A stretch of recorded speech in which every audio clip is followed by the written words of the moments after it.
Xin chào mừng mọi người đến với Have a Sip uống gì không, một chương trình mà Thùy Minh gặp mọi người vào mỗi tuần.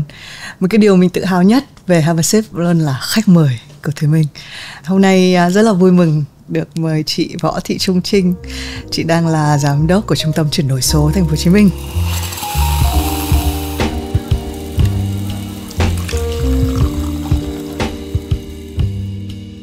Thì Minh có hỏi ngay tên của chị.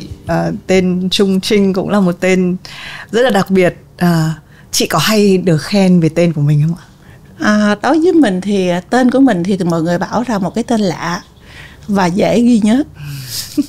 Thường mọi người thường đưa ra cái nhận xét như vậy.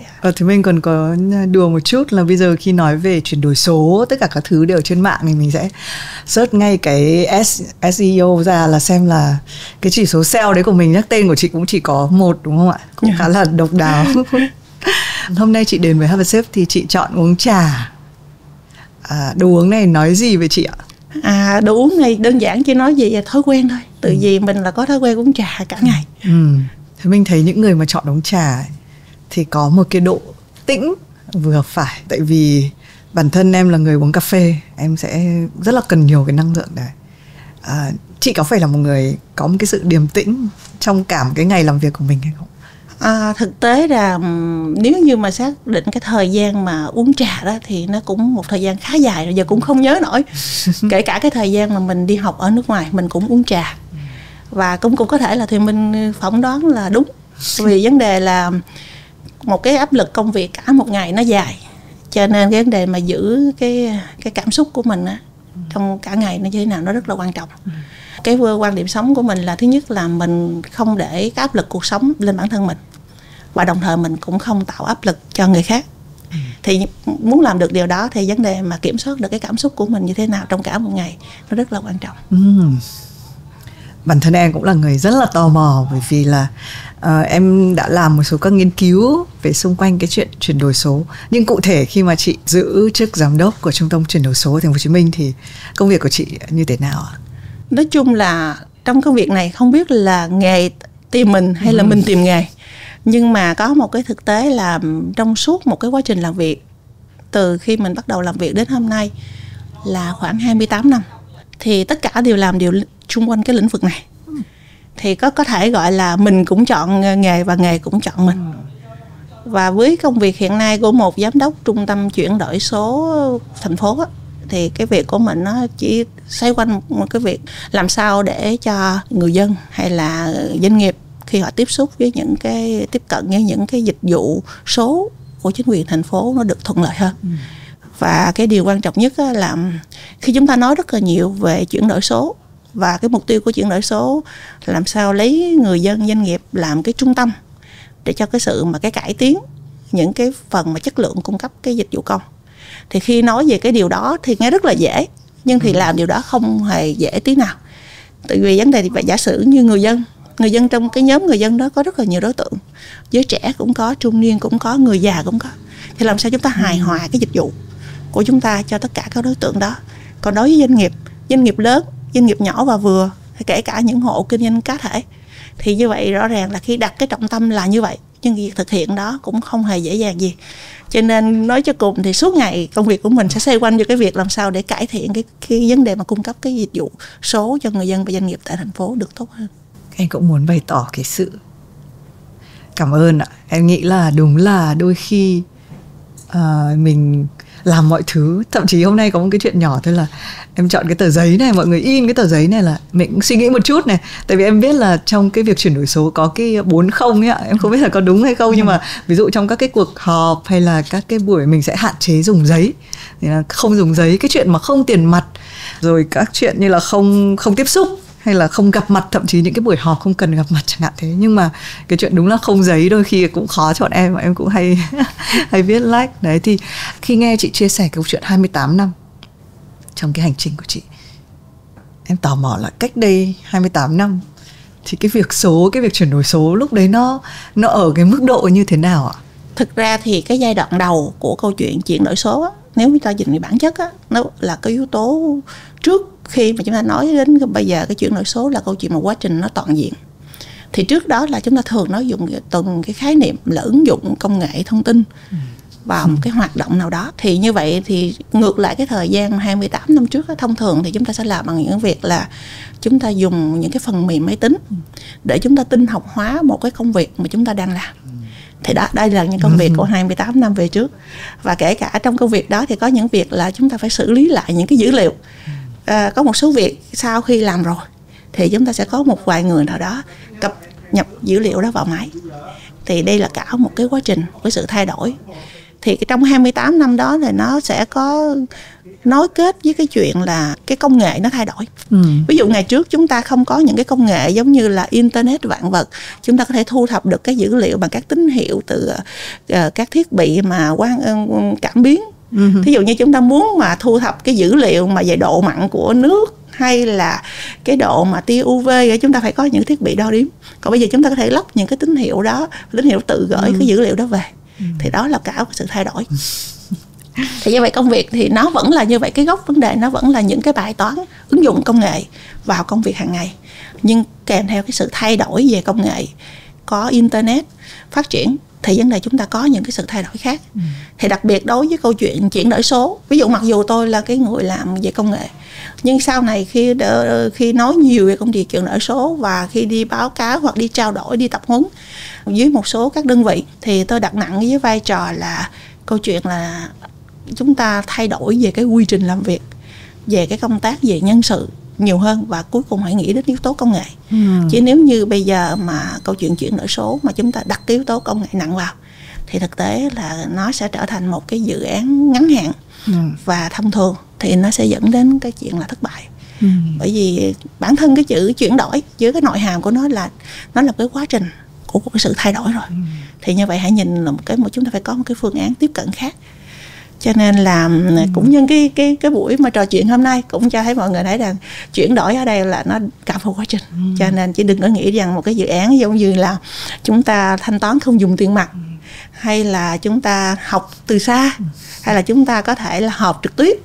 Ở đây chỉ là những cái công cụ, những cái phương tiện để giúp cho chúng ta thay đổi một cách sống, cách làm việc lên môi trường số. Mà muốn làm việc thì đó là nó đòi hỏi một sự thay đổi tổng thể và toàn diện. Em cũng đọc em nghĩ là một cái thông tin em thấy khá quan trọng, đấy là nó không phải là như chị nói, nó không phải công cụ mà nó là cả một cái văn hóa doanh nghiệp chẳng hạn, tức là cả một văn hóa, cả một hệ thống tư duy, đúng không ạ? Nhưng mà tua ngược lại cái thời điểm 28 năm trước, chị có bao giờ hình dung là đây là cái lộ trình mình sẽ đi từ cái lúc mà còn trẻ đang đi học hay không? Xuất phát của mình là người học về kinh tế, nhưng tại cái thời điểm đó làm vấn đề về máy tính, về phần mềm nó thôi thúc một cái gì đó mới mẻ, và thế là mình chuyển sang bên học thêm để biết rằng đây là một cái việc mà xu thế đang là vậy, để mình học. Thì sau khi học xong rồi thì có cảm giác là hình như mình là phù hợp cho việc này. Thì cuối cùng là khi làm học xong thì mình chuyển sang làm cho góc độ là về cái công nghệ, kỹ thuật. Thì với cái kiến thức của kỹ thuật và kinh tế nó phối hợp lại thì có vẻ là nó ổn hơn. Cái là mình vẫn có những cái kiến thức kỹ thuật để hiểu biết và để tham mưu, để triển khai những cái giải pháp kỹ thuật, nhưng bên cạnh có cái hiểu biết về vấn đề quản lý. Thì do đó là phần lớn những cái công việc của mình làm á, nó gọi ông bà dân gian ta bảo là mát tay.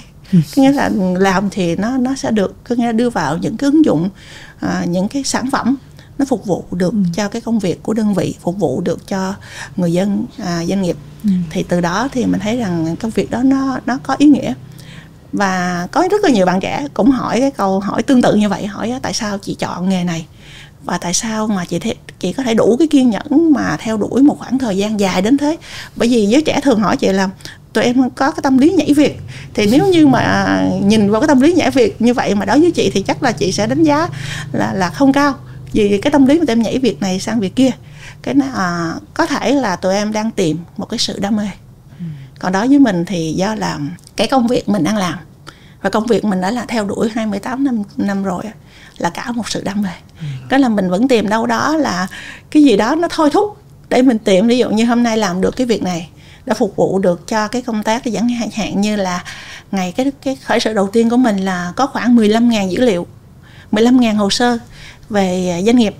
Nhưng mà làm sao để chuyển biến cái 15.000 hồ sơ từ cái kho giấy đó vô cái hệ thống. Thì sau khi mà làm xong rồi thì mình nói thấy được 15.000 cái dữ liệu này từ hồ sơ giấy chuyển vô cái dữ liệu rồi, thì bây giờ mình nghĩ tới cái việc mình ứng dụng nó như thế nào. Thì có những cái thôi thúc như vậy, thì có lẽ là những cái vấn đề liên quan đến cái niềm mà đam mê á, nó mới kéo dài như vậy. Chứ còn thực tế là cũng có những cái ngã rẽ để mà nói rằng là chuyển nghề đi, hoặc là chuyển một cái vị trí khác đi. Nhưng thực tế cũng nói chung đến thời giờ này, thực tế là mọi người hỏi thì thật sự là nói là nếu như hỏi thì chỉ có 2 câu thôi. Một là đó là cái niềm đam mê suốt cả một cái quá trình, thì nó giúp mình, bởi vì thực tế là trong cái cuộc sống mà kể cả trong công việc á, 28 năm như vậy nó cũng sẽ có những cái thăng trầm, up and down rất là nhiều. Thì cái vấn đề làm sao mình duy trì được cái chuyện đó. Thì nếu như cái mục tiêu của mình là tiền, mục tiêu của mình là một cái vị trí, hay mục tiêu mình đó, thì thật sự là khó giữ cái niềm nữa. Còn mục tiêu của mình thí dụ như là tôi đang muốn làm cái việc này, thì khi mình giữ cái niềm đam mê như vậy á, thì khi có gặp những cái biến cố hoặc là những cái lên xuống thăng trầm như vậy á, thì mình cũng có dao động, ai cũng sẽ có dao động hết, nhưng mà sau đó thì mình trở lại cái niềm đam mê của mình, nó rất là nhanh. Thật sự là câu hỏi này rất là nhiều bạn đã hỏi mình, hỏi mình là không hiểu lý do tại sao mình có thể duy trì được một cái thời gian dài trong một cái công việc như vậy. Đúng, em cũng nghĩ là cuối cùng nó phải là đam mê, nó phải là một cái thôi thúc gì đấy mà thực ra các bạn trẻ bây giờ nó sẽ gọi là kiểu higher calling, một cái mục đích mà tại sao em hay nói đùa là xuống trái đất để làm gì. Khi mà chị nhắc đến những cái thăng trầm thì thường thì cái gì nó làm cho chị, nó là cái chướng ngại vật cho cả công việc của chị lẫn cá nhân ạ? Có cái gì mà thường nó rất là khó ở trong ngành này? Cái khó mà ở trong cái ngành này mà đó là tìm cái tiếng nói chung, tìm cái sự đồng thuận. Chẳng hạn như là khi mà chúng ta muốn ứng dụng cái công nghệ thông tin vào cái giả sử cụ thể vô cái câu chuyện là quản lý một cái hoạt động, một cái quy trình nào đó, quy trình này nói chung của một doanh nghiệp hay của một cái cơ quan quản lý nhà nước, thì thông thường chúng ta gặp một sự phản kháng. Tôi đang làm cái việc như vậy, khi mà cần quen như này rồi, anh giám đốc anh chỉ kiếm tôi là anh sẽ biết hết mọi việc. Cái vị trí của tôi rất là quan trọng, nhưng nếu như sự việc đó chúng ta đưa nó lên thành một cái hệ thống chung, thì chỉ cần bất kỳ người nào cũng có thể vào và có thể trả lời được câu hỏi đó. Và tự nhiên người ta thấy là thế vị trí của mình đã không còn quan trọng nữa à. Chưa kể nếu như mọi việc nó đều minh bạch hết như vậy, cái quy trình mà làm việc đó đưa đến cái việc là tôi có thể đánh giá được cái kết quả công việc của anh như thế nào. Giả sử như anh nói là em rất là bận, anh đừng giao việc nữa cho em hay gì thế đó. Nhưng nếu như chúng ta nhìn vô trong cái cái phần mà ứng dụng, rõ ràng là mình chỉ có 5 hồ sơ, 10 hồ sơ, hoặc là 50 hồ sơ đó chỉ giải quyết trong một khung giờ nào đó. Còn trong khoảng mà 8 tiếng còn lại thì mình làm cái gì chẳng hạn. Thì khi mà những cái thông tin mà nó đưa lên như vậy á, thì chừng mực nào đó thì người ta cũng không thích. Một là thay đổi thói quen, hai là cái vấn đề thông tin nó được công khai minh bạch hơn. Thì thật sự là những cái việc đó trong giai đoạn đầu nó rất là khó khăn. Và sau này là việc là chúng ta tìm cái người cùng mà là cùng làm với mình, cùng chia sẻ với mình. Có một cái quyển sách nói rằng khi mà chúng ta chỉ có kiếm cái người lên cùng thuyền với mình khi mà người ta cùng chia sẻ một cái quan điểm đó với mình, thì đó thực sự mà nói đây là một cái trở ngại rất là lớn. Trở ngại rất lớn, bởi vì khi mà người ta thấy những cái việc mà như vậy thì thông thường cuối cùng nó sẽ là câu chuyện là lợi ích. Có thể lợi ích kinh tế hay lợi ích về cái vị trí hay gì đó, người ta cảm thấy rằng như vậy là tôi không thể nào mà tôi hợp tác với việc này. Và thực tế đến giờ này cũng còn những cái việc như vậy. Và lúc trước thì thái độ của mình là mình phản kháng, và nhiều khi mình mang cả cái sự bực bội vào lòng mình. Tại sao tôi làm thế này mà lại là như vậy? Nhưng sau này thì không, mình nói đây là cái quy luật. Mình hiểu nó là một cái quy luật tự nhiên và khách quan. Và coi như khi mình biết quy luật tự nhiên và khách quan như vậy thì mình hãy suy nghĩ những cái giải pháp để mà mình thích ứng. Giả sử như mình là trưởng một bộ phận, người kia là trưởng một phận, là mình phải ngồi nói chuyện rất là rõ với cái trưởng bộ phận kế bên là sự việc này chúng ta làm sẽ là cái gì. Là không phải là tôi nữa mà là đổ tên là chúng ta. Tức là câu chuyện này rõ ràng anh có những cái cực ban đầu, anh có những thay đổi ban đầu, nhưng cái cuối cùng là chúng ta sẽ được cái gì. Cái thứ hai là bắt đầu cùng chia sẻ, bởi vì khi mình tìm được tiếng nói chung như vậy thì mình phát hiện ra giữa họ và mình có sự khác biệt về vấn đề bản thân họ không biết cái này là cái gì, thì vấn đề là phải cố gắng thu hẹp cái sự khác biệt đó. Và cái thứ ba, cái vai trò của cái người lãnh đạo tại đơn vị đó rất là quan trọng, bởi vì nói cho cùng tất cả những sự thay đổi, những cái ứng dụng của mình đều phục vụ cho cái mục tiêu phát triển của đơn vị đó. Thì có thể tóm lại nếu mà có những cái thăng trầm nó sẽ rơi vô những việc đó. Và hiện nay thì nó cũng sẽ là như vậy, nhưng mà đó một cái phương diện khác. Cái ngày xưa thì do là mình làm ứng dụng của một cái tổ chức, nhưng bây giờ chẳng hạn như ứng dụng của cả thành phố, thì vì mình phải ngồi tính hết những cái câu chuyện mà sự hài hòa, những cái nội dung mà liên quan đến của các bên. Wow, đúng là khi mà chị kể ra thì thấy nó cũng không đơn giản. Như bọn em ấy, làm về truyền thông, mình hay hình dung đến những cái phim viễn tưởng, đúng không? Khi nói về chuyển đổi số, nó có một cái gì đấy bí ẩn, nó có một cái gì đấy nó còn thôi thúc, bởi vì làm cái điều mình chưa biết. Nhưng mà với người trong ngành như chị thì là cái bức tranh của chuyển đổi số ấy, nó có rõ ràng và nó có những cái mục tiêu rất cụ thể hay không?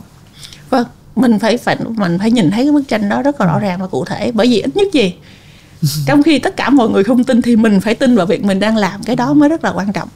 Mình cũng như là những bạn mà cùng làm thì mình nói rất rõ là chúng ta phải có một cái tầm nhìn nó khá dài, có thể là 3 năm, 5 năm. Nhưng mà trong cái tầm nhìn đó, người ta không đủ, gọi là không đủ kiên nhẫn để đợi 3 năm, 5 năm đâu. Thì chúng ta phải có được những cái kết quả, những kết quả mà tôi gọi là đánh nhanh thắng nhanh đó. Những kết quả đó làm sao để cho nó hỗ trợ được cho cái tầm nhìn của mình, thì như vậy nó mới rõ ràng.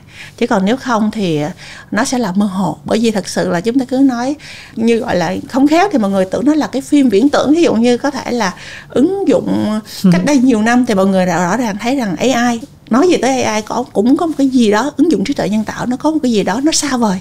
Nhưng rõ ràng hôm nay, chẳng hạn như hôm nay nếu một số các bạn trẻ có thể lên mạng nhờ ChatGPT hay gì đó, có thể giúp mình một cái thiệp tặng cho bạn gái, hay tặng cho mẹ mình, hay tặng cho đồng nghiệp nữ của mình vào ngày 20 tháng 10, ý như rằng trong vòng vài giây AI sẽ hỗ trợ tuyệt vời. Rõ ràng những cái sự việc đó chúng ta thấy cách đây nhiều năm nó không có. Như vậy chúng ta thấy rất là rõ là công nghệ hoàn toàn có thể làm được một số điều. Nhưng cái điều quan trọng nhất khi mà chúng ta xác định, chúng ta phải đặt ra những cái mục tiêu nào chúng ta có khả năng đạt được. Chứ nếu không thì chúng ta nói là mình cũng không thấy kết quả, và cái người khác cũng không đợi kết quả. Giả sử như bạn đang được giao làm giám đốc chuyển đổi số cho một cái dự án nào đó tại một đơn vị, mình đang nói về doanh nghiệp đó nha, thì trong vòng 5 năm tới doanh nghiệp chúng ta sẽ được ứng dụng chuyển đổi số vào, thì chúng ta sẽ tăng được doanh thu, chúng ta sẽ giảm được chi phí, chúng ta được sẽ nọ sẽ kia. Để cái lộ trình 5 năm như vậy á, thì ví dụ như năm thứ nhất cái mục tiêu chúng ta là gì, năm thứ hai mục tiêu chúng ta là năm thứ ba mục tiêu gì, nó phải hết sức là rõ ràng. Thì lúc đó cái giám đốc mới tin rằng là tôi sẽ cung cấp cái nguồn tài chính ổn định cho 5 năm để làm chuyện đó. Còn nếu như chúng ta không rõ ràng tới ngày ngân thứ hai, bộ phận tài chính nói sếp ơi, bây giờ cái dự án này làm cũng sẽ không biết như thế nào nữa, mà cứ tiền như thế này là sẽ mất, thì lúc đó là chúng ta sẽ không được sự hỗ trợ và coi như ngưng, và cuối cùng thật sự là fail. Rất nhiều những cái nghiên cứu cũng như cái khảo sát thực tế là những cái dự án mà chuyển đổi số rất dễ bị thất bại, kể cả khu vực công lẫn khu vực tư. Mà trong những cái nguyên nhân thất bại đó thì thường là gì? Chúng ta lý tưởng quá những cái bức tranh, vẽ cái bức tranh về chuyển đổi số, cái kết quả nó quá hoàn hảo, nó quá hoàn mỹ, và chúng ta quên một cái yếu tố rất là quan trọng, cái yếu tố con người. Mà thông thường các dự án chuyển đổi số á, thì lúc ban đầu là đẩy yếu tố về kỹ thuật vô rất là cao. Chúng ta quên những yếu tố như là vấn đề yếu tố về lãnh đạo doanh nghiệp, về văn hóa doanh nghiệp. Tương tự nó quay ra trên cái khía cạnh của tổ chức, của một cơ quan quản lý nhà nước cũng vậy, vẫn là lãnh đạo, vẫn là văn hóa, vẫn là những cái cơ sở pháp lý, những cái điều kiện để cho vấn đề triển khai. Và thường như vậy là những dự án nó thất bại. Và khi thất bại rồi thì chúng ta sẽ càng khó khăn hơn khi chúng ta làm những cái dự án mới. Cho nên là nếu như mà gọi chúng ta làm truyền thông thì chúng ta có thể nghĩ rất là ok, nhưng mà khi mà chúng ta làm một cái dự án về chuyển đổi số, chúng ta phải cần hết sức là thực tế và phải có cái đầu ra rất là rõ ràng, mà đầu ra này phải đo đếm được. Bởi vì sao? Bởi vì thí dụ như nếu như là doanh nghiệp thì chúng ta phải thuyết phục với hội đồng quản trị, chúng ta thuyết phục với các bộ phận khác về cái kết quả sản phẩm của mình. Nếu như là chúng ta là dịch vụ công, làm cho khu vực công, thì cái kết quả của chúng ta cũng phải có để mà thuyết phục. Ví dụ như thuyết phục với người dân doanh nghiệp là gì, thuyết phục với các cơ quan ban ngành khác là kết quả của mình là gì. Nếu không thì thật sự là nó rất là dễ dẫn đến thất bại. Mà đến thời điểm này là cái tỷ lệ của các dự án chuyển đổi số thất bại vẫn là tỷ lệ cao. Thế còn thành công có cái điều gì mà trước đấy mọi người có thể không tin lắm hay là hơi nghi ngờ nhưng bây giờ lại thành công? Có một cái vấn đề chẳng hạn như là liên quan đến các dịch vụ công trực tuyến mà trên mạng. Trước đây mọi người không tin. Mọi người không tin rằng tôi có thể ngồi nhà và tôi có thể là làm được các thủ tục dịch vụ công trực tuyến. Có một dịch vụ công trực tuyến mà tôi đích thân làm. Ví dụ như nếu các bạn trẻ cũng có thể làm được. Ví dụ như là cái dịch vụ là cấp cái hộ chiếu qua mạng chẳng hạn. Cực kỳ coi như là bảo là chỉ luôn là dùng luôn cả cái thiết bị điện thoại di động của mình chụp hình như thế này vẫn có thể được chấp nhận. Cái là bạn đó là chỉ mình luôn cái kỹ thuật để làm sao chụp hình bằng cái điện thoại di động của mình để có thể là upload cái hình đó lên để được chấp nhận. Làm những cái dịch vụ công trực tuyến mà qua mạng có thể là làm ở nhà.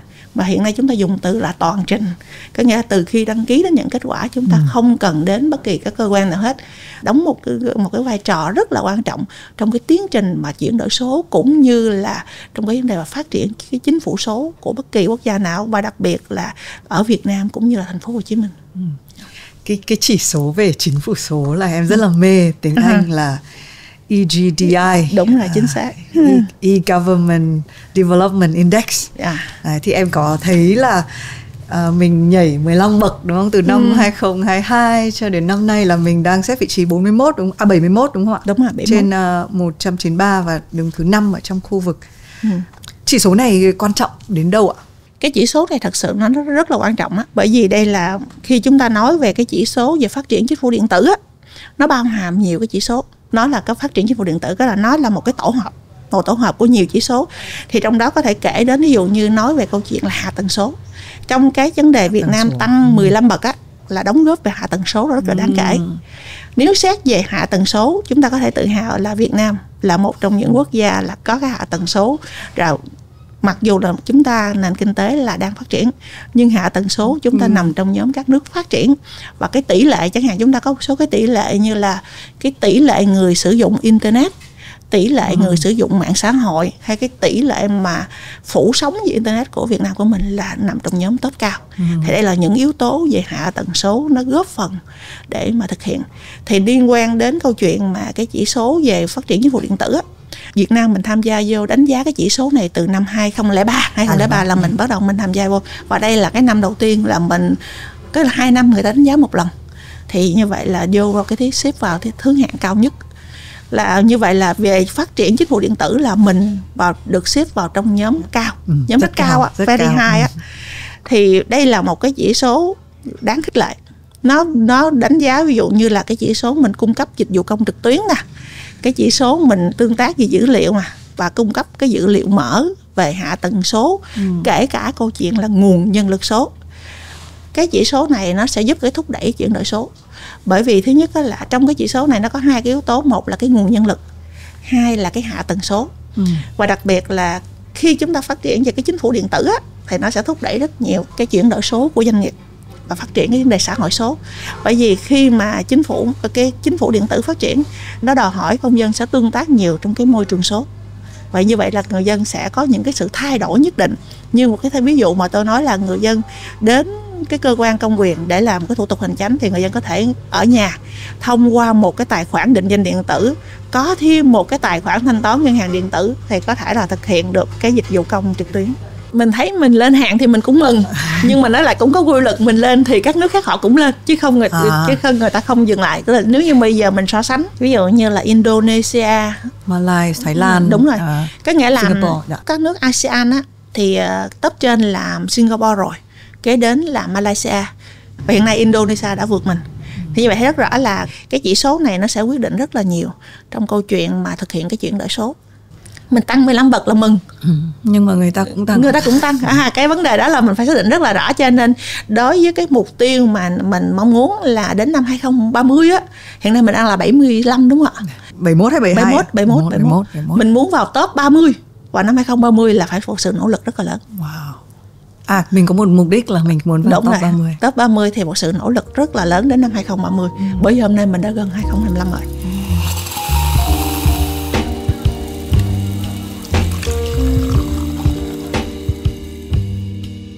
Em thấy có một cái lý do là mình có dân số khá là trẻ, nên là cái việc là chuyển đổi số nó có phải vì cái vấn đề dân số này khiến cho việc chuyển đổi số nó dễ dàng hơn hay không ạ? Cái dân số trẻ của mình là một phần, bởi vì trong cái chỉ số mà đánh giá về chuyển đổi số nó có 3 cái chỉ tiêu rất rõ ràng. Chỉ số về hạ tầng viễn thông, chỉ số về nguồn nhân lực, bởi vì dân số trẻ nó sẽ liên quan đến cái nguồn nhân lực, và chỉ số 3 là chỉ số về dịch vụ trực tuyến.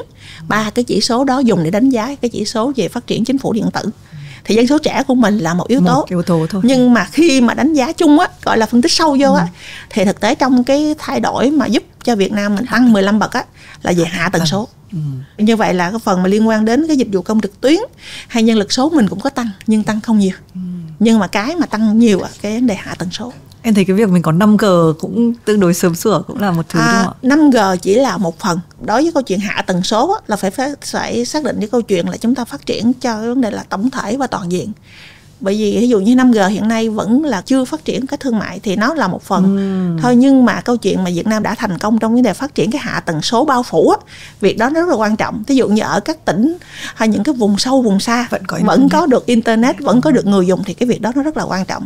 Bởi vấn đề là chúng ta là khi phát triển về chính phủ điện tử á, thì có 2 chỉ số mà người ta rất là quan tâm. Một là khi nói hạ tầng số, anh có những cái vùng lõm sống hay không? Cái nghĩa là thí dụ như là thành phố Hồ Chí Minh thì ok rồi, là phát triển về hạ tầng số rất là tốt. Cái cạnh thành phố Hồ Chí Minh, ví dụ như các tỉnh khác hoặc là trong thành phố Hồ Chí Minh ở những cái huyện chẳng hạn như Cần Giờ đi, hạ tầng số có đảm bảo hay không? Thì cái thành công của Việt Nam là cái hạ tầng số của mình là bao phủ. Cái thứ hai nữa là vấn đề là khoảng cách số, thu hẹp được cái khoảng cách số gọi là digital gap á. Cái khoảng cách đó rất là quan trọng, bởi vì cái khoảng cách này nó là gì? Là cái khả năng mà tiếp cận các dịch vụ công, các dịch vụ số của người dân ở các vùng miền phải đảm bảo là càng ngày càng thu hẹp. Cái nghĩa là đồng bào ở miền núi hay đồng bào ở hải đảo thì vẫn có khả năng tiếp cận được các dịch vụ số đó. Khi mà chúng ta cung cấp các dịch vụ viễn thông á, thì cái phần này đó là cái sự can thiệp của nhà nước rồi.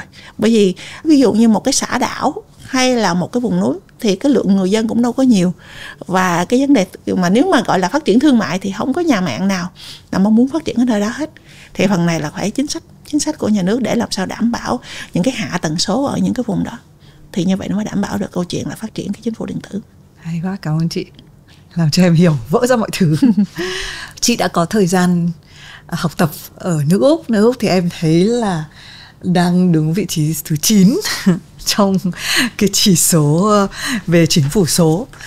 Cái việc mà học ở đây ảnh hưởng như thế nào đến cái công việc của chị ở thời điểm hiện tại ạ?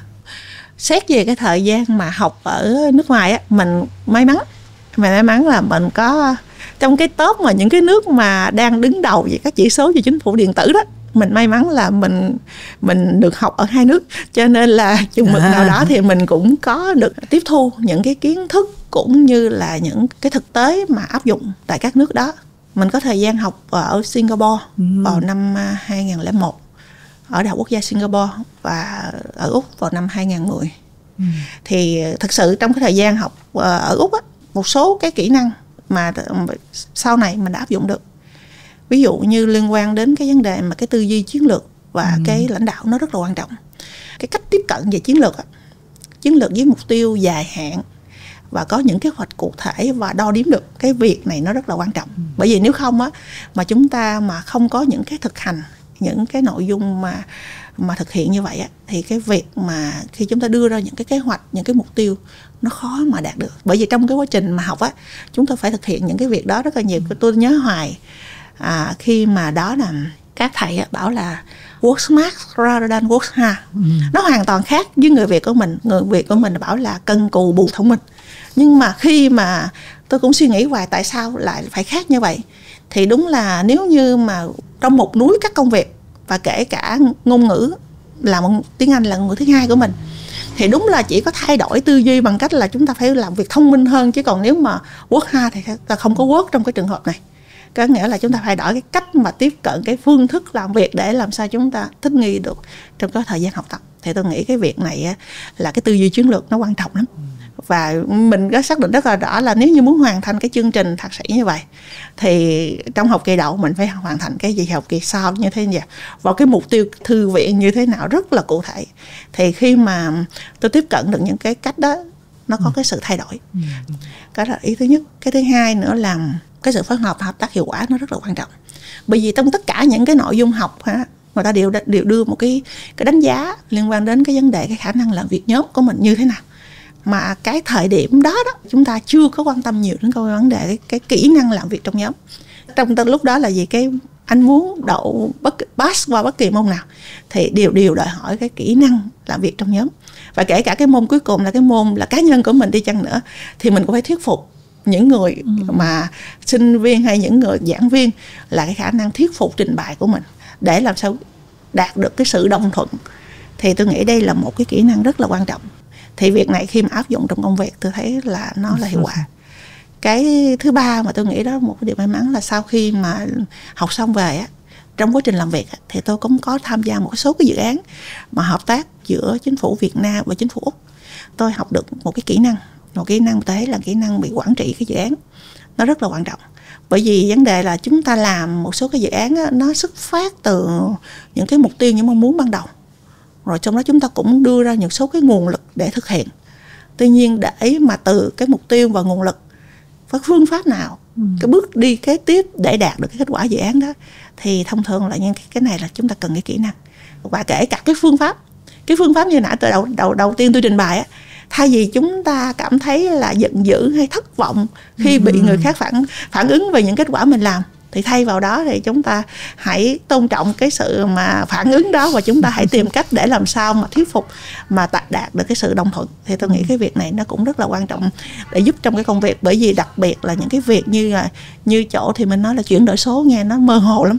Thì khi mà đã là mơ hồ rồi thì chúng ta tìm được cái người đồng thuận với mình là phải cần cái thời gian và cái sự thuyết phục rất là cao. Chị học ở nước Úc này, Úc thì là em nghĩ là họ đã ở nhóm phát triển rất là cao trong kể cả cái rất nhiều chỉ số, không chỉ mỗi cái chỉ số về chính phủ điện tử. Khi mà áp dụng ở Việt Nam, ngoài những cái tư duy về chiến lược ấy, có cái gì mà giống với khác mà mình thấy là mình có thể rút kinh nghiệm được và mình có thể triển khai được? Cái phần mà liên quan đến công việc thực tế như hiện nay, thí dụ như là về liên quan đến câu chuyện mà chuyển đổi số đi. Cái câu chuyện chuyển đổi số của Việt Nam chúng ta bắt đầu từ lâu, nhưng mà gọi là khi mà chính phủ ban hành chương trình chuyển đổi số quốc gia vào năm 2020 và thành phố Hồ Chí Minh cũng ban hành chương trình chuyển đổi số quốc gia vào năm 2020. Thì khi mà thực hiện cái chương trình chuyển đổi số đó là chúng ta bắt đầu thực hiện với những cái ước mơ rất là bay bổng. Và những cái khát vọng, phải dùng đúng nghĩa là có những cái khát vọng chúng ta mong muốn đạt được những cái chỉ số này, những kết quả kia. Bởi vì ai cũng thấy rất rõ là khi cái sự thay đổi này nó sẽ giúp được cho rất nhiều trong cái quá trình mà phát triển của đất nước, phát triển của thành phố, cũng như là nâng cao cái chất lượng cung cấp dịch vụ công. Tuy nhiên là có cái điểm mà chúng ta phải nhìn nhận lại, đó là cái thời gian cái đại dịch Covid-19. Thì khi mà chúng ta đương đầu với việc làm sao mà vượt qua cái đại dịch đó, thì trong đó đã có những cái giải pháp công nghệ được mang ra để triển khai. Thì tôi cũng là một trong những người tham gia cùng chính phủ, cùng với thành phố để mà triển khai một số cái giải pháp công nghệ đó. Thì lúc đó chúng ta bắt phát hiện ra những cái gì mà chúng ta đang làm và những cái gì chúng ta dự kiến làm và những gì thực tế đang diễn ra. Có một cái khoảng cách rất là lớn và nó đòi hỏi chúng ta phải suy nghĩ lại, mà động từ đúng nghĩa là tư duy lại về cái phương thức làm để làm sao đạt được cái kết quả lớn nhất. Cũng tìm ra được một số cái giải pháp, nhưng cái giải pháp mà đó mang tính chất là tình thế để giải quyết cho những cái việc khẩn cấp. Sau đó rồi thì chúng tôi mới nghiên cứu đánh giá lại. Thì trong một số cái mà chúng tôi đánh giá cao là liên quan đến cái phần mà cái quản trị dữ liệu mà chính phủ đang áp dụng.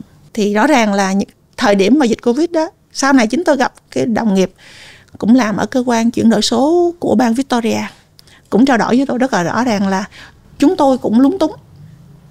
Bản thân các bạn cũng nói chúng tôi cũng lúng túng với những cái giải pháp công nghệ mà triển khai trong mùa dịch. Đơn giản chẳng hạn như là bao nhiêu người đi đến siêu thị, rồi người nào được đến siêu thị mua, và cũng gặp sự phản ứng của người dân. Và tôi nói với họ là chúng tôi cũng gặp tương tự như vậy chứ cũng không có khá gì hơn anh. Tiếp theo đó là vấn đề chúng tôi sử dụng dữ liệu như thế nào để chúng tôi thích ứng. Thì với sự hỗ trợ của Ngân hàng Thế giới và chính phủ thì chúng tôi đã có ban hành cái chiến lược quản trị dữ liệu của thành phố. Ví dụ như chúng ta nhìn thấy rất rõ là trong cái mùa Covid, gần như là mọi hoạt động là chúng ta bị ảnh hưởng hết. Nhưng bên cạnh đó nó có những cái dịch vụ mới phát triển, đó là những dịch vụ số phát triển. Từ những dịch vụ số phát triển đó thì buộc chúng tôi phải suy nghĩ lại. Thế vậy bây giờ giả sử như trong tương lai 5 năm, 10 năm hay 20-30 năm sau, thành phố rơi vào một cái việc mà tình huống tương tự như vậy thì chúng ta vượt qua bằng cách nào? Thì lúc đó chúng tôi đi tìm lời giải. Thì trong những cái lời giải đó thì trong cái câu chuyện chuyển đổi số hay câu chuyện là hướng tới quản trị đô thị thông minh, phát triển cái đô thị thông minh, thì câu chuyện chúng ta cần phải dữ liệu. cùng với nhóm chuyên gia của Ngân hàng Thế giới, chuyên gia của Úc mới cùng nhau làm một cái dự án là khảo sát, là phân tích, đánh giá. Thì chúng tôi làm khoảng 6 năm, 6 tháng, có nghĩa là giữa năm 2022 chúng tôi bắt đầu tiến hành cái dự án đó, và đầu năm 2023 là chúng tôi công bố cái chiến lược quản trị dữ liệu của thành phố. Làm sao chúng ta tạo lập, phát triển và chia sẻ được cái dữ liệu hiệu quả để hỗ trợ cho cái quá trình phát triển chính quyền số, kinh tế số và xã hội số.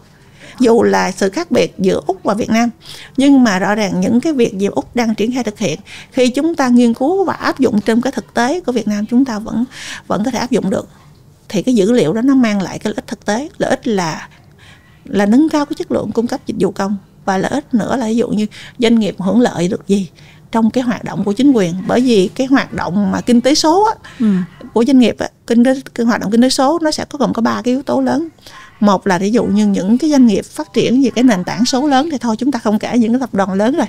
Nhưng cái thứ hai, những cái doanh nghiệp mà kể cả doanh nghiệp nhỏ và vừa, họ thúc đẩy quá trình chuyển đổi số của họ vào cái phát triển kinh tế số. Mà doanh nghiệp họ muốn chuyển đổi số, nó phụ thuộc vô cái đầu tàu rất lớn là vấn đề chính quyền số phát triển.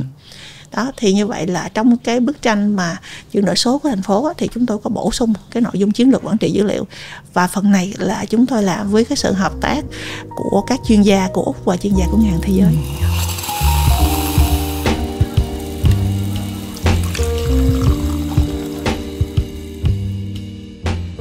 Chị nhắc đến Covid làm đúng là mình mới thấy là mọi thứ đã thay đổi rất nhiều, nó như một cái cú hích khủng khiếp.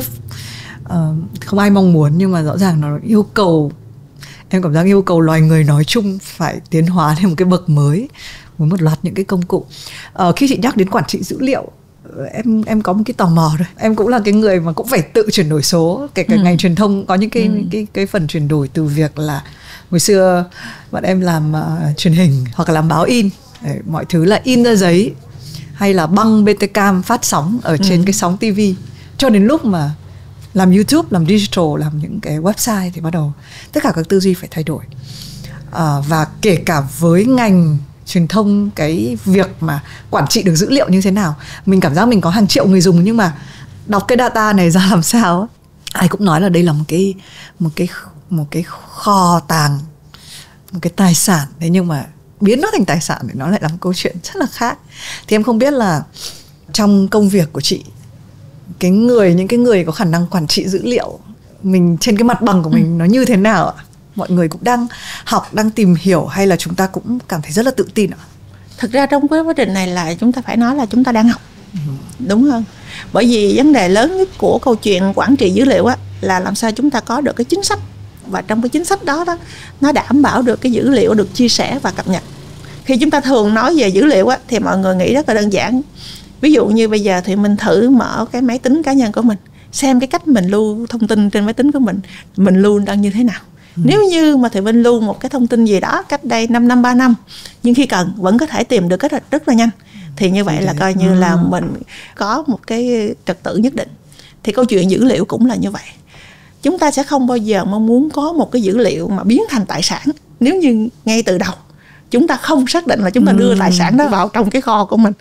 Thì đó, nó cần cái chiến lược quản trị dữ liệu là như vậy. Ví dụ như về đối với thành phố Hồ Chí Minh, cái nguồn dữ liệu rất là rộng lớn, nguồn lực để làm cái nguồn dữ liệu đó nếu như tất cả cùng làm thì làm sao mà có được đủ cái kinh phí để làm. Bất kỳ một quốc gia, một cái thành phố hay một tổ chức nào, cho dù là quốc gia đó giàu nhất trên thế giới đi chăng nữa, thì không bao giờ người ta sẽ đủ ngân sách, không bao giờ đủ chi cho bất kỳ một cái công việc nào cả.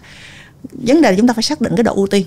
Thì ví dụ như bây giờ trong chiến lược quản trị dữ liệu của thành phố chẳng hạn, nói rất rõ là từ năm nay, từ đến giai đoạn 2025 và 2030 thì chúng ta tập trung vào những cái nhóm dữ liệu gì phải đưa để mà tổ chức thực hiện. Thông thường thì chúng ta hay nhìn vào câu chuyện là chuyển đổi số là yếu tố của kỹ thuật. Thì phần lớn là chúng ta nhìn đến chuyện là những cái chuyên gia về tạo lập dữ liệu. Thì việc này thực sự là Việt Nam, đặc biệt Thành phố Hồ Chí Minh không hề khan hiếm những cái chuyên gia có thể là gọi là tạo lập được những cái cơ sở dữ liệu đó. Nhưng cái chúng ta cần là cái gì? Chúng ta cần cái sự kết hợp giữa một nhà quản lý và kỹ thuật. Bởi vì chúng ta đưa dữ liệu vào là những dữ liệu không sạch, dữ liệu không tốt, thì chúng ta đừng có mơ rằng là chúng ta sẽ biến cái dữ liệu đó thành tài sản. Không có. Tài sản nó chỉ có khi chúng ta chuẩn hóa nó ngay từ đầu vào. Thì như vậy đoạn này chúng ta rất là cần chuyên gia và cần những cái kinh nghiệm. Thì thực tế vừa rồi đối với thành phố Hồ Chí Minh, trong tháng 4 vừa rồi thì chúng tôi cũng có tham gia cùng với cái đoàn của chính phủ đi học một số cái kinh nghiệm, trong đó có một số cái bang của Úc liên quan đến câu chuyện quản trị dữ liệu. Thì chúng tôi học với 2 nhóm. Nhóm đầu tiên là nhóm các chính sách. Các chính sách ở góc độ vĩ mô là nhà nước, cái thành phố cần ban hành những cái chính sách gì để thúc đẩy cái việc phát triển chia sẻ dữ liệu. Cái thứ hai là đưa vào những cái bài học tình huống cụ thể của những đơn vị. Thì như vậy tôi nghĩ sau cái khóa học đó rồi thì chúng tôi về cũng có làm một số cái khóa học cho thành phố. Thì ở đây nó không phải là câu chuyện của cái người làm kỹ thuật, mà câu chuyện của người làm quản lý và kỹ thuật. Làm sao hai người này phải ngồi cùng được nhau một cái bàn, giống như mình với mình đang nói chuyện ở đây, và cùng chia sẻ với nhau những cái giá trị nhất định. Thì như vậy chúng ta sẽ có được cái lực lượng mà để triển khai. Thì hiện nay chúng tôi cũng làm theo cái hướng lan tỏa. Ví dụ như là đào tạo xong thì chúng tôi làm một cái dự án cụ thể. Và dự án này chẳng hạn như dự án đó của thành phố. Ví dụ như thành phố đang tập trung vào cái việc là tạo lập một cái bản đồ số dùng chung chẳng hạn. Thì như vậy là chúng ta sẽ đưa một cái bài tập liên quan đến tạo một cái bản đồ số nào đó của một quận, một huyện, thì để cho chúng ta cùng nhau làm. Thì như vậy có những cái lực lượng đó khi mà họ học xong họ về thì họ bắt đầu họ phát triển tiếp. Thì như vậy ở đây là chúng ta phải tính tới câu chuyện đào tạo. Và việc này thì có 2 cái loại đào tạo mà hiện nay thành phố đang tập trung. Một là đào tạo phổ thông, ít nhất gì cho mọi người hiểu là chuyển đổi số, ứng dụng hay là trí tuệ nhân tạo, là an toàn thông tin, những cái đó là mọi người cùng để học. Nhưng một cái nhóm đào tạo nữa có nghĩa là đi vào cụ thể những cái ứng dụng mà thành phố đang quan tâm. Ví dụ như thành phố đang quan tâm đến câu chuyện là chiến lược dữ liệu, quản trị dữ liệu, thì cái việc chẳng hạn như là cái ngành giao thông vận tải hay ngành xây dựng hay ngành tài nguyên môi trường sẽ tạo lập ra những cái chiến lược dữ liệu của ngành, phát triển ngành của mình như thế nào. Bởi vì để tạo ra được một cái dữ liệu như mình nói là trở thành tài sản á, nó lộ trình nó phải là 5 năm, 10 năm. Một cái lộ trình rất là dài, và lộ trình đó phải có một cái tầm nhìn, kế hoạch cụ thể thì chúng ta mới có được cái tài sản. Còn nếu như chúng ta không có một cái rõ ràng thì đôi khi nó sẽ là trở thành câu chuyện lãng phí. Thì hiện nay chúng tôi đang tập trung từ cái chiến lược quản trị dữ liệu của thành phố đi vào những cái nhóm, những cái ngành, những cái lát cắt về dữ liệu nào, thì chúng tôi sẽ tập trung vô vấn đề là phát triển cái nguồn nhân lực trên đó. Thì ít nhất gì là những cái nguồn nhân lực hiện hữu từ các sở ngành, họ cũng sẽ đáp ứng được, thích nghi được, đáp ứng được cái nhu cầu mà trong kế hoạch của thành phố. Còn về lâu dài hiện nay thì các trường đại học họ bắt đầu họ chuyển sang họ đào tạo những cái sinh viên trong nhiều vấn đề phân tích dữ liệu, quản trị dữ liệu. Thì như vậy là cái lớp đó là một cái lớp sau nữa thì sẽ tiếp cận. Nhưng rõ ràng chúng ta phải cần những cái mục tiêu trước mắt, mục tiêu của đến 2025, mục tiêu của 2030. Nhưng bên cạnh đó một cái vấn đề mà chúng ta cũng phải nhìn nhận đó là làm sao cái chính sách để thu hút những cái bạn đó về làm việc ở khu vực công không hề đơn giản. Thực tế để từ một chuyên gia, một bạn có được đào tạo cơ bản về công nghệ thông tin trở thành một chuyên gia về phân tích dữ liệu, thì giả sử như 100 bạn thì có khoảng trong đó chừng khoảng được 2 hay 5 bạn trở thành chuyên gia như vậy thôi. Thì như vậy cái mức độ mà thu hút của các thị trường lao động không phải đơn giản gì mà cái khối nhà nước có thể tìm kiếm được. Thực sự đây là cũng một cái thách thức cực lớn. Mà hình như các nước cũng là vậy, bởi vì tôi nhìn thấy mặt bằng lương thì tôi nghĩ rằng lương này thì không thể nào mà khu vực công của các nước có thể trả được. Ví dụ như một số các bạn có mặt bằng lương thật sự là đi vô những cái vị trí đó có thể là 10.000, 20.000 trong một tháng. Đây là một lương rất là cao để mà có thể trả, đặc biệt ở khu vực công. Có một lần là em có một cái trải nghiệm là đến một cái quốc gia cũng có cái chỉ số IGDI rất là cao, thì là họ cũng nói một câu y như chị nói là tại vì họ biết là có đoàn Việt Nam sang thăm, thì họ cũng nói là nếu các bạn có người mà làm về IT hay là dữ liệu thì có thể giới thiệu cho chúng tôi, bởi vì chúng tôi cũng đang rất là cần. Em nghĩ là có 2 cái vấn đề từ phía bên ngoài, phía bên trong. Theo chị thì với cái mối quan hệ của Việt Nam và chính phủ Úc, liệu chính phủ Úc, các cái tập đoàn lớn, thực ra là mọi người sẽ thấy là nếu mình có một vài cái nghiên cứu những cái sản phẩm về công nghệ mọi người rất hay dùng ở cái thời điểm hiện tại, như là kể Canva, Udemy, các thứ là đều đến từ nước Úc. Cái cơ hội cho Việt Nam như thế nào trong cái việc là hấp dẫn cái sự đầu tư của những cái tập đoàn công nghệ lớn của Úc ạ? Thật ra đối với cái cơ hội đối với Việt Nam nó có một số cái lĩnh vực. Ví dụ như thấy rất là rõ là khi tôi mà nói về hạ tầng số thì phải nói là những cái thế mạnh của công ty mà một số cái giải pháp về viễn thông của bên Úc vẫn là một cái thế mạnh lớn. Bởi vì khi như nãy chỗ thì mình có đề cập đến câu chuyện là phát triển 5G. Úc có một cái thế mạnh rất lớn liên quan đến sản xuất cái nông nghiệp thông minh. Mà sản xuất nông nghiệp thông minh nó phụ thuộc vào cái hạ tần số và các thiết bị cảm biến rất là nhiều. Thì như vậy đối với Việt Nam nông nghiệp vẫn là một trong những cái ngành kinh tế trọng tâm đi hướng tới vấn đề là cái nông nghiệp thông minh. Thì đây tôi nghĩ rằng là một trong những cái mà thu hút cái sự mà đầu tư cũng như là cái thị trường của các doanh nghiệp. Đó là cái ý thứ nhất. Ý thứ hai chúng ta phải kể đến là liên quan đến những cái phần mà lĩnh vực mà liên quan đến cái thanh toán ngân hàng, chúng ta gọi là fintech. Đây là một trong những cái mà thật sự gì thế mạnh của Việt Nam, đặc biệt là các bạn trẻ về công nghệ, về kỹ thuật. Thì tôi cũng có dự một vài cái buổi mà gọi là matching của bên lãnh sự quán Úc tổ chức giữa các doanh nghiệp Úc với các doanh nghiệp tại thành phố Hồ Chí Minh. Thì trong các buổi đó thì các doanh nghiệp Úc đến thường có những cái số là tìm kiếm những cái thị trường liên quan đến như là sản xuất nông nghiệp thông minh, cả vấn đề là thị trường tài chính thông minh, những cái kỹ nghệ liên quan đến cái kỹ thuật mà liên quan đến cái fintech, hay là một cái nhóm nữa mà liên quan đến câu chuyện là môi trường, là một cái thế mạnh là của Úc. Và tất cả những cái nội dung này thì nó phù hợp với câu chuyện phát triển của Việt Nam, bởi vì nhất là Việt Nam đang hướng tới cái mục tiêu là net zero. Thì như vậy làm sao để cái chiến lược phát triển xanh của Việt Nam và cái vấn đề mà cái chuyển đổi số nó hài hòa. Thì những nội dung này tôi nghĩ là sẽ thu hút được những cái sự tham gia của các tập đoàn lớn, của các doanh nghiệp Úc. Và ở đây cũng hôm đó thì tôi dự cái buổi mà tiếp xúc với các doanh nghiệp như vậy, thì một số các doanh nghiệp Việt Nam hiện nay cũng đang cung cấp lại các dịch vụ cho các doanh nghiệp tại Úc. Tôi vẫn nhớ hoài cái kỷ niệm hồi khi tôi học tại Úc. Tôi gặp một cái vấn đề khó khăn khi vấn đề mà kết nối về vấn đề internet. Tôi phải gọi rất là nhiều số để kiểu, và sau này thì tôi mới biết được là cái cuộc gọi của tôi được chuyển sang qua cho bộ phận mà dịch vụ. Nhưng phần dịch vụ đó không phải ở Úc, mà phần dịch vụ đó đang ở là Ấn Độ chẳng hạn. Thì như vậy rất là rõ là cái ở từng giai đoạn đó nó đã phát triển như vậy rồi. Thì hiện nay đó, trong cái buổi mà tiếp xúc với các doanh nghiệp á, business matching giữa thành phố Hồ Chí Minh và các doanh nghiệp Úc á, thì như vậy là phát sinh ra là một số các doanh nghiệp Việt Nam họ cũng đang cung cấp các dịch vụ tương tự như vậy cho doanh nghiệp. Vậy như vậy là gì? Ở đây một hình thức xuất khẩu lao động mà tại chỗ, cái là Việt Nam vẫn thể sử dụng một số cái dịch vụ trong một cái chuỗi cung ứng các dịch vụ mà liên quan đến cái chuyển đổi số mà các doanh nghiệp Úc đang triển khai thực hiện. Thì ở đây vừa là thế mạnh của doanh nghiệp Việt Nam mà cũng vừa là cái xu thế chung của hiện nay của chúng ta, là rõ ràng là chúng ta đang đặt trong một cái bối cảnh phát triển và cái sự kết nối mà chúng ta không có giới hạn một thế giới phẳng mà trong cái môi trường kinh doanh như vậy. Em thấy rất hay là cái việc là có hai chiều chứ không chỉ là một chiều. Thế còn cái nguồn nội lực ở trong nước thì sao? Chị nghĩ là theo chị đánh giá thì giới trẻ sẽ đóng góp bao nhiêu % trong cái việc chuyển đổi số này ạ? Tại vì thực ra mình sẽ ngay lập tức mình cho rằng người trẻ là người trẻ Việt Nam rất là tech savvy, đúng không ạ? Rất là thậm chí em thấy từ mình với chị Trinh thì ngoài việc đang ngồi bàn phỏng vấn Have a Sip thì còn là hai người mẹ và hai em bé chạc tuổi nhau. Mình cũng nói ngay lập tức, mình cũng nhìn theo dõi sẽ thấy là hội trẻ bây giờ sinh ra đã có những cái công cụ. Với cái nhóm người trẻ, dân số trẻ trong nước của mình, cái đóng góp của họ trong cái việc chuyển đổi số của quốc gia như thế nào? Tôi nghĩ rằng đối với mà người trẻ đó, họ sẽ có một đóng góp rất là quan trọng trong câu chuyện mà chuyển đổi số của quốc gia.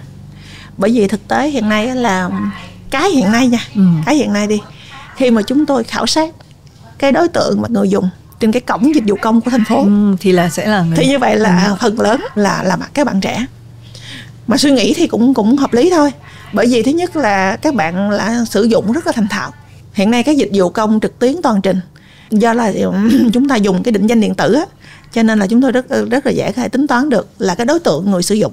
Thì như vậy rõ ràng cái đối tượng sử dụng của chúng ta là nó rơi vô cái khoảng là các bạn từ 20 cho đến là dưới 35. Rất ít những cái người trên 40 tuổi mà sử dụng các dịch vụ công trực tuyến toàn trình. Thì như vậy một con số thống kê thực tế cho thấy rất rõ là ngay cả khách hàng của chúng tôi trọng tâm hiện nay vẫn là người trẻ. Thì như vậy đối với người trẻ thì tôi nghĩ rằng họ sẽ có một đóng góp đáng kể trong câu chuyện chuyển đổi số. Bởi vì vấn đề là khi chúng ta nói nhiều về chuyển đổi số là phải nói về cái sự sáng tạo và đổi mới. Thì cái đây là yếu tố người trẻ họ đang sở hữu. Người già thì sẽ thường hay sống bằng chủ nghĩa kinh nghiệm, nhưng đối với giới trẻ thì thường là cái tư duy cởi mở, năng động, nhanh nhạy với công nghệ mới. Chúng ta phải chấp nhận điều đó. Bản thân tôi làm trong nghề, nhưng có một số cái công nghệ, một số cái nội dung á, tôi vẫn cập nhật được từ những cái đứa cháu của mình. Chúng ta xác định rất là rõ là giới trẻ họ có những cái thế mạnh đó. Thì như vậy đối với giới trẻ thì họ chỉ cần một cái việc đơn giản thôi, chỉ cần bước ra cái vùng an toàn của mình và họ trở thành những cái người tiên phong trong vấn đề đề xuất các ý tưởng. Bởi vì ở đây nó có một cái việc như vậy, có một cái báo cáo là những cái ý tưởng mà những cái khởi nghiệp game ấy, lại là từ các bạn trẻ. Và các bạn này lại là với một số cái chính sách, các bạn lại mang các dự án game này của mình đi sang Singapore để thành các dự án khởi nghiệp. Hoặc là trên cái, nếu như mà chúng ta đánh giá một số cái trên Apple Store chẳng hạn, những cái phần mà ứng dụng viết trên đó phần lớn là các bạn trẻ. Thì tôi cho rằng đây là một lực lượng rất là quan trọng để thúc đẩy cái chuyển đổi số. Khi mà chúng ta muốn cái chuyển đổi số á, thì họ phải là những người tiên phong trong vấn đề mà áp dụng những cái giải pháp sáng tạo và trở thành lực lượng để mà thúc đẩy cái quá trình chuyển đổi số. Chúng ta phải vượt qua được cái rào cản này, bởi vì bản thân họ phải tin là họ làm được. Họ có những cái đổi mới, bởi vì cái chuyển đổi số và đổi mới sáng tạo là đi cùng nhau, không tách rời. Chuyển đổi số và đổi mới sáng tạo phải đi cùng nhau. Thì cái nội dung này, đây là sân chơi của các bạn trẻ. Ý thứ nhất. Ý thứ hai là các bạn trẻ sẽ thúc đẩy được vấn đề văn hóa số. Ví dụ như văn hóa không dùng tiền mặt, hay vấn đề là chúng ta sẽ sử dụng các dịch vụ số, kể cả tạo nội dung số. Thì đây là thế mạnh của các bạn trẻ. Tôi cũng có một đứa người cháu thế hệ mà gọi là Gen Z, thì lại là một bạn tạo ra nội dung số cực tốt. Thì như vậy rất rõ là cái thúc đẩy văn hóa số là phải là các bạn trẻ. Cái nữa là cái kỹ năng số và cái năng lực sáng tạo. Như tôi nói, cái kỹ năng số rất là quan trọng. Kỹ năng số là khi vấn đề, một trong những cái khảo sát của chúng tôi về những cái rào cản của chuyển đổi số trong khu vực tư lẫn khu vực công, thì đều có vấn đề kỹ năng số. Thì khi chúng ta, những bạn trẻ này có được cái kỹ năng số như vậy, thì chính các bạn sẽ là người thúc đẩy câu chuyện chuyển đổi số. Chính các bạn là sẽ người tham gia vào cái quá trình chuyển đổi số đó một cách hiệu quả, thông qua những cái tiên phong trong cái sáng tạo, trong cái đổi mới, thúc đẩy cái văn hóa số. Và vấn đề là kỹ năng số và năng lực sáng tạo nó rất là quan trọng. Chúng ta muốn chuyển đổi số, chúng ta phải làm sao chúng ta ghét các bạn này vào. Thì và thông thường mà chúng tôi mà lôi kéo các bạn này vào bằng cách là gì? Ví dụ như hồi nãy tôi có nhớ thì mình có đề cập đến cái việc là cái truyền thông của mình phải chuyển đổi như thế nào. Rõ ràng hiện nay một cái thực tế là nếu như một cái hãng phim hoặc là những tờ báo không thực hiện chuyển đổi số thì tin chắc rằng không thể nào tồn tại được. Thì muốn chuyển đổi như vậy là vấn đề chúng ta phải thay đổi. Và thật sự sự thay đổi đó thì người như chúng tôi thật sự là, như hiện nay của tôi cũng xác định là nhiệm vụ lớn của tôi, ngoài công việc như nãy Thùy Minh đang nói, còn có một nhiệm vụ nữa là phải đào tạo cái thế hệ trẻ. Bởi vì khi chúng ta càng mà lớn tuổi lên thì cái sự năng động, và đặc biệt là như tôi nói, cái khả năng sáng tạo những sản phẩm số, những dịch vụ số, cái giới trẻ rất là nhiều. Và chính những cái sự sáng tạo như này nó mới đưa ra chúng ta những cái dự án khởi nghiệp. Và những dự án khởi nghiệp đó thật sự là người ta có thể biến thành những cái đề án kinh doanh. Và cái câu chuyện mà ở một số các quốc gia thành công là chỉ cần chúng ta có những cái chính sách làm sao để hỗ trợ từ những ý tưởng sáng tạo trở thành những cái dự án mà khởi nghiệp, đổi mới sáng tạo và biến thành cái dự án kinh doanh thành công, thì như vậy là chúng ta thể thúc đẩy được cái chuyện mà phát triển. Thì tất cả những cái quá trình này đều là do các bạn trẻ tham gia vào. Chị cũng nếu như vậy thì chị cũng có lời khuyên nhỏ nhỏ thôi. Thì chúng ta dùng các mạng xã hội là tốt, bởi vì đây là nhu cầu. Nhưng chúng ta hãy tư duy lại một chút xíu. Chúng ta có thể tạo ra được những cái sản phẩm gì của mình trên TikTok, trên Facebook, trên YouTube. Chúng ta có một ước mơ để tạo một cái kênh riêng của mình trên đó hay không? Cái kênh đó để truyền bá về văn hóa, hay truyền bá được những cái khả năng, những kỹ năng của mình. Rất là đơn giản. Tôi là một người chuyên nghiệp về bơi, tôi là một cái PT, tôi cũng có thể tạo ra một cái kênh của mình để thu hút những bạn trẻ hoặc thu hút những khách hàng của mình chẳng hạn.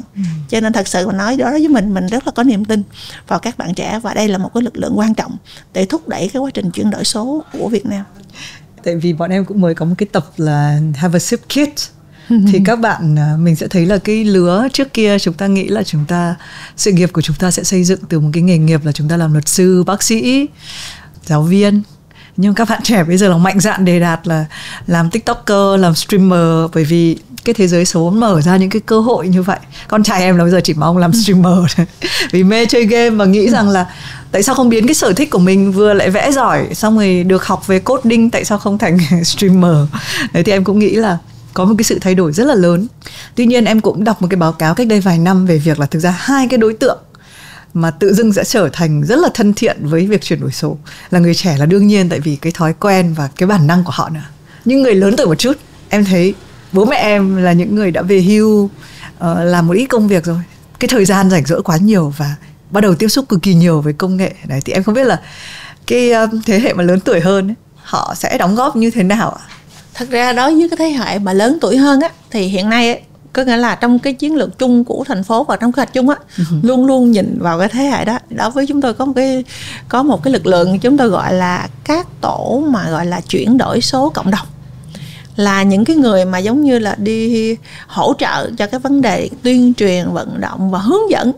Thế đây nó có rất là nhiều lực lượng, nhưng trong đó chúng tôi vẫn cố gắng là đưa những cái cô bác lớn tuổi vào. Bởi vì hiện nay thật sự là ở các cô bác thì có cái vấn đề là khó khăn trong vấn đề sử dụng các công nghệ mới, nhưng mà lại có cái dễ cái là cái này là chắc là đặc điểm của gia đình Việt Nam của mình.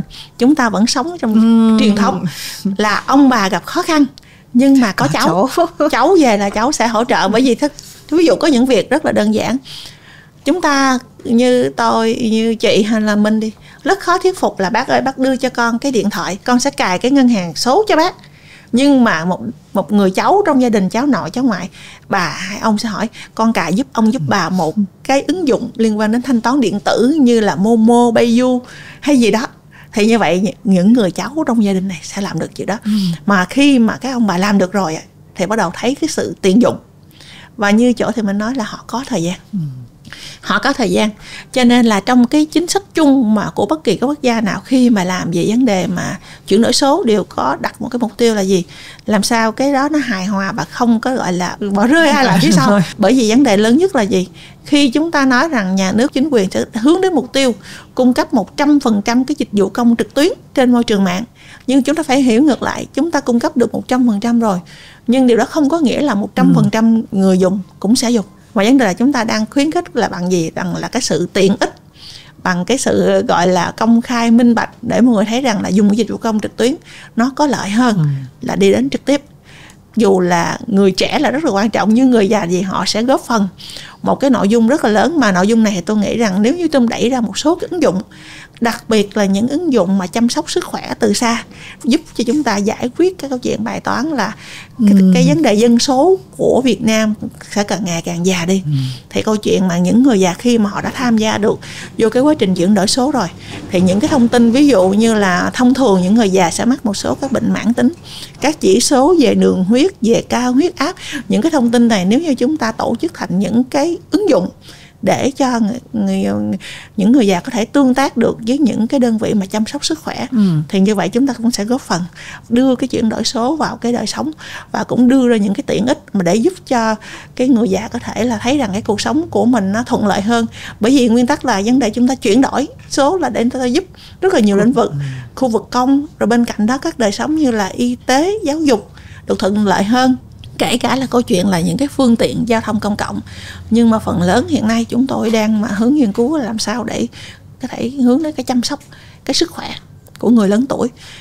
Việc đó thì là vấn đề chúng tôi rút kinh nghiệm ra từ vấn đề cái mùa dịch, và đặc biệt thành phố Hồ Chí Minh trong những giai đoạn, những năm kế tiếp là vấn đề dân số chúng ta càng già đi. Thì để một cái thực trạng mà già đi như vậy, để làm sao giảm thiểu cái chi phí cũng như cái lực lượng để chăm sóc y tế, thì vấn đề chúng ta đưa cái công nghệ này vào thì nó rất là quan trọng. Thì tôi nghĩ rằng người già có thể tham gia được. Em thấy riêng bố mẹ em nhá là cái người mà nhắc em làm cái dịch vụ công. Tức là con ơi, con đã có chứng minh nhân dân, có số, con đã đi đăng ký chưa. Mẹ em là cái người mà lúc nào cũng giục cái điều đấy. Với lại khi chị nói thì em thấy đúng là cuối cùng chuyển đổi số là để cái cuộc sống của chúng ta tốt hơn. Em cũng thấy, tại em thấy chị đeo đồng hồ thông minh, em cũng nhớ là một trong cái chức năng mà gần đây những cái sản phẩm đồng hồ thông minh họ thiết kế là cho người lớn tuổi, là họ ví dụ có một số các cái dáng, cái chuyển động của mình nó dễ rơi vào một cái thế nguy hiểm để trượt ngã với người lớn tuổi chẳng hạn, thì họ đo luôn và họ sẽ báo động là trước khi xảy ra một cái chuyện gì thì đã được báo trước rồi. Thì em nghĩ là mọi cái thiết kế đó đều rất là nhân văn.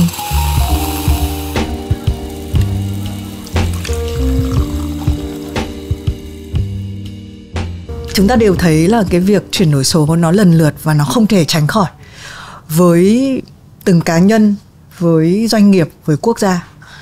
Có một cái mặt trái nào về việc chuyển đổi số mà chúng ta cần phải lưu ý hay không? Thật ra đối với cái mặt trái của chuyển đổi số là câu chuyện làm sao chúng ta phát triển một cái văn hóa số nó phù hợp. Thật ra cái mặt trái này là cách đây vài năm thì chúng ta sẽ không bao giờ nghe những cái cụm từ là bắt nạt hay là bị cái cyberbullying. Đúng rồi, cái trên mạng.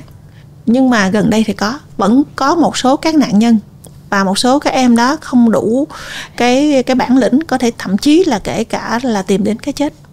Thì như vậy từ đó nó giống lên một cái tiếng chuông là vấn đề chúng ta phải có trách nhiệm hơn trong vấn đề là khi chúng ta tham gia lên cái mạng xã hội. Thì tôi nghĩ rằng cái mặt trái của cái câu chuyện chuyển đổi số đó là nó có hai vấn đề. Một là câu chuyện là cái văn hóa. Cái văn hóa ví dụ như mọi người rất thích, là ai cũng thích làm TikToker, ai cũng thích làm streamer, nhưng chúng ta nói gì là điều rất là quan trọng. Chúng ta nói gì trên cái phương tiện đó, chứ không khéo thì đặc biệt là các bạn trẻ, khi các bạn những cái giá trị, những cái ý thức nó chưa hình thành đầy đủ, mà khi tiếp cận những cái nguồn thông tin như vậy thì các bạn lại bị lệch lạc, thì nó rất là khó. Ví dụ như nếu mà TikToker bán hàng thì cũng tốt, nhưng cái hàng chúng ta bán là hàng gì? Và hàng chúng ta bán có đảm bảo chất lượng hay không? Có ảnh hưởng đến sức khỏe của người tiêu dùng hay không? Thì tôi nghĩ thứ nhất là những cái văn hóa ứng xử trên mạng. Câu chuyện chuyển đổi số không thể nào thiếu cái yếu tố phát triển xã hội số. Nhưng để có phát triển được xã hội số thì vấn đề văn hóa ứng xử trên mạng phù hợp nó rất là quan trọng. Việc này là cần phải làm một cách nó nghiêm túc, kể cả câu chuyện là các chính sách của nhà nước, và kể cả chúng ta có những cái chế tài bắt buộc để làm sao có những người coi như khi chúng ta giao tiếp trên mạng xã hội có trách nhiệm hơn trước những cái gì mình phát biểu. Hoặc kể cả câu chuyện ví dụ như cái nghe sau này khi tôi tiếp cận một số bạn và tôi hỏi, chính một số bạn đó cũng không nghĩ rằng hành vi đó của mình là mình đang bắt nạt người khác và hành vi đó của mình đang là sai trái. Ví dụ như khi là mình nói là tại sao là anh chị lại nói rằng là người đó lại làm việc đó, anh chị có biết điều đó hay không? Không, tôi nghe người thứ hai nói và người đó chuyển cho tôi cái link. Thấy cái link này có được kiểm chứng chưa? Cũng không biết. Chúng ta chỉ cần là gửi một cái share một cái tin như vậy nghĩ là thật và thật. Mà cái tin đó là share với tốc độ tính bằng giây, nhưng không bao giờ nghĩ đến những cái hệ lụy của những cái người đang được thông tin. Thật là nhức nhối khi chúng ta có những cái clip mà liên quan đến ví dụ một vài bạn bị đánh nhau này kia đó, là chúng ta đưa cái clip đó lên mạng xã hội và chúng ta chia sẻ. Thì như vậy rõ ràng là cái người chia sẻ và cái hành vi chia sẻ đó là một trong những cái chuẩn mực mà chúng ta phải tính đến. Cái nhóm thứ hai là cái vấn đề là khi phát triển nhiều trên cái môi trường số thì những cái mặt trái, mặt tiêu cực mà liên quan đặc biệt là những cái tội phạm mà lợi dụng mà trên cái môi trường số đó là đặc biệt, nó làm ảnh hưởng bởi gì? Thứ nhất là gì? Là niềm tin. Chúng ta nghe ra nhiều về những cái chuyện chẳng hạn như là mất tiền sau một cuộc điện thoại, hay là một số cái hình ảnh và đưa lên, nhưng cuối cùng bảo là hình ảnh này không phải là hình ảnh thật, mà hình ảnh này là đã được chỉnh sửa hoặc là giọng nói, thì những cái nội dung đó là cái mặt trái. Thì như vậy những cái biện pháp quản lý nhà nước thì câu chuyện như nó là cái kỹ năng. Cái kỹ năng khi mà chúng ta tương tác trên môi trường số như thế nào rất là quan trọng. Kỹ năng ở đây sẽ có hai cái nhóm đối tượng, cái người nhận thông tin và người gửi thông tin đều phải có những kỹ năng đó hết. Thì tôi nghĩ rằng nếu như chúng ta khắc phục được cái mặt trái đó thì chúng ta sẽ phát triển được. Bởi vì nếu như không bây giờ chẳng hạn như một tổ chức đi bị mất một số tiền, hoặc cá nhân bị mất một số tiền vì vấn đề chúng ta thiếu những kỹ năng khi mà thực hiện trong cái môi trường số, thôi chúng ta quay về như cũ, truyền thống như cũ, để chúng ta đừng thực hiện cái việc trên mạng, thì đây là một cái quyết định sai. Chúng ta phải chấp nhận đây là cái lần mà chúng ta đã sai, chúng ta sẽ rút kinh nghiệm và chúng ta phải đi tìm những cái chuyên gia. Và chúng ta nếu như thấy là chúng ta đang thiếu những kỹ năng đó thì chúng ta phải tìm đầy đủ để chúng ta thực hiện cái vấn đề chuyển cái hoạt động của mình lên. Nếu chị cho em một cuốn sách để em hiểu về chuyện chuyển đổi số thì cái tên của cuốn sách là gì ạ? Nó rất là nhiều nội dung. Và vì mà mình xuất phát từ câu chuyện là vẫn là mình vừa làm về quản lý, vừa làm về các nghiên cứu, cho nên là mình cũng khuyên bạn là nên nếu mà gọi là xác định về nghiên cứu thì hãy đọc về những cái quyển sách, mà những cái bài viết, những bài báo về khoa học. Còn nếu như mà nói về câu chuyện mà xác định về chuyển đổi số á, thì hãy đọc những cái tài liệu mà của các tổ chức, ví dụ như là như gần đây như nãy mình đề cập đến cái việc là cái báo cáo của Liên Hợp Quốc. Báo cáo 10 trang. Đúng rồi, báo cáo 10 trang. Ví dụ như trong báo cáo 10 trang đó thì có một cái, ngoài một số cái đánh giá này kia, thì người ta nói cái nội dung hiện nay Liên Hợp Quốc đưa ra một cái khung về cái để phát triển cái chính phủ số gồm những cái yếu tố nào. Ví dụ như trong đó cái yếu tố như mình nói là làm sao để có cái định danh số, để cho nó biết được chúng ta đang giao dịch với ai trên cái môi trường số. Chúng ta phải có hạ tầng số, chúng ta phải có văn hóa số, chúng ta phải có cái nguồn nhân lực số, và chúng ta phải có được cái dịch vụ công trực tuyến. Chẳng hạn người ta đã đưa cái khung đó là 5 yếu tố như vậy. Ví dụ như nếu mà mình đọc kỹ trong cái báo cáo về cái phát triển chính phủ điện tử của Việt Nam á, thì thành phố Hồ Chí Minh có đóng góp một cái chỉ số khá quan trọng trong đó đó. Cái là trong cái phần đó thì nó có một cái chỉ số phụ. Đó là cái chỉ số liên quan đến vấn đề là cung cấp dịch vụ công trực tuyến của chính quyền địa phương. Thì Liên Hợp Quốc là cái chỉ số đó là Local Online Service Index. Thì cái chỉ số đó là cái chỉ số mà thành phố Hồ Chí Minh được chọn là đại diện của Việt Nam để đánh giá. Thì đó, chỉ số đó mình cũng đứng thứ hạng cao. Thì như vậy thấy rất là rõ là khi mình đi vào những cái sâu đó vậy, nó đi thâm thẳm xuống dưới. Thì thông thường một số các bạn hỏi mình là nếu mà nói về chuyển đổi số thì nên đọc về những cái nào. Mình nói thôi, các bạn hãy đưa vô một số cái tài liệu của các quốc tế người ta đang nói trước, các bạn hiểu đó đi. Còn nếu như các bạn muốn tìm hiểu sâu thì hãy lúc đó là mình đủ cái những thông tin cơ bản rồi thì mình tự mình tìm hiểu sau thì nó sẽ dễ hơn.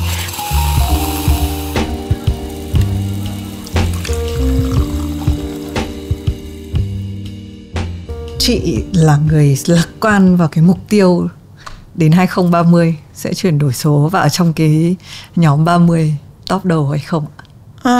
Với một số cái chỉ tiêu như hiện nay á, thì chị nghĩ là mình có thể đạt được.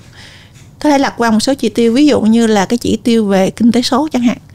Ví dụ như kinh tế số chúng ta đạt mục tiêu đến năm 2025 kinh tế số sẽ đóng góp 20% vào GDP của Việt Nam. Thì bây giờ mình là đang bao nhiêu? Chỉ số này là hoàn toàn đạt được. Còn đối với thành phố Hồ Chí Minh là 25%. Thì thành phố Hồ Chí Minh thì năm vừa rồi là đã là năm nay đang dự kiến khoảng tầm 22-23%. Mà thật sự chúng ta có thể quan sát rất là rõ cái sự thay đổi. Ví dụ là như vậy.